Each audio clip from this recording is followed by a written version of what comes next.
বিতর্কিত এক হার দিয়ে অলিম্পিক শুরু করেছিল বিশ্ব চ্যাম্পিয়ন আর্জেন্টিনা। যদিও নিজেদের দ্বিতীয় ম্যাচে ইরাককে ৩-১ ব্যবধানে উড়িয়ে দিয়ে অলিম্পিকে টিকে রয়েছে তারা। তবে আসরের প্রথম ম্যাচেই মরক্কোর বিপক্ষে ২-১ গোলে হারের দিন তারা অনাকাঙ্ক্ষিত কিছু পরিস্থিতির মুখোমুখি হয়েছিল। এমন পরিস্থিতি নিয়ে ফিফার কাছে নালিশ করেছিল আর্জেন্টাইন ফুটবল অ্যাসোসিয়েশন, কিন্তু এবার সেই অভিযোগ নাকচ করে দিয়েছে ফিফা।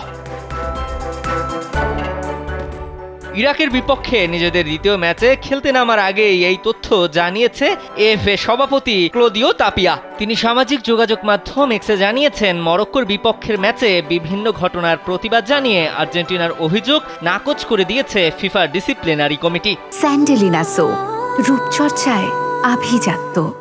নিজেদের অধিকার রক্ষায় এএফএ জানতে চাইবে কি কারণে এমন সিদ্ধান্ত নেওয়া হলো এবং আপিল করার সুযোগ থাকা নিয়ে ভাবছি। আর্জেন্টিনা মরক্কো ম্যাচের ফলাফল সবাই যখন ধরে নিয়েছিল ২-২ গোলের ড্র, তখন কে জানতো সামনে অপেক্ষা করছে এমন মহানাটক। ম্যাচের অন্তিম মুহূর্তে গোল করে আর্জেন্টিনা যখন সমতায়, তখনই ঘটে সেই অনাকাঙ্ক্ষিত ঘটনা। গোলের পরেই মাঠে নেমে পড়েছিল মরক্কোর এক ভক্ত। বাজি ছুড়ে মারা হয়েছিল আর্জেন্টাইন ফুটবলারদের দিকে। ফুটবলে পিচ ইনভেনশন বা মাঠে ভক্তদের ঢুকে যাওয়ার ঘটনা নতুন নয়, তবে এর জন্য ম্যাচ থামিয়ে দেওয়ার ঘটনা বিরল হলেও অলিম্পিকে মরক্কো আর্জেন্টিনা ম্যাচে তাই ঘটেছিল। এমনকি খেলা শেষের ১.৫ ঘন্টা পর জানানো হয় অফসাইডে বাতিল হয়েছে সেই গোল, আর খেলতে হবে আরও ৩ মিনিট। সেই বাড়তি ৩ মিনিটে আর্জেন্টিনার গোল না পেলে ২-১ গোলের জয় নিয়ে অলিম্পিকে দারুণ শুরু পায় মরক্কো।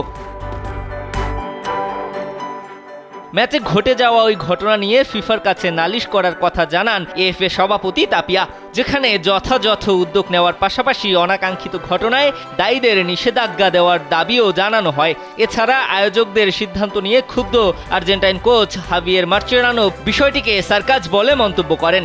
লিওনেল মেসি তো এই ঘটনাকে অবিশ্বাস্য বলে প্রতিক্রিয়া দেখান ইনস্টাগ্রামে। তবে এত সবের পরেও কোনো লাভ হলো না, কারণ আর্জেন্টাইনদের নালিশ যে ফিফা নাকচ করে দিয়েছে। দিবাকর চৌধুরী, কালবেলা।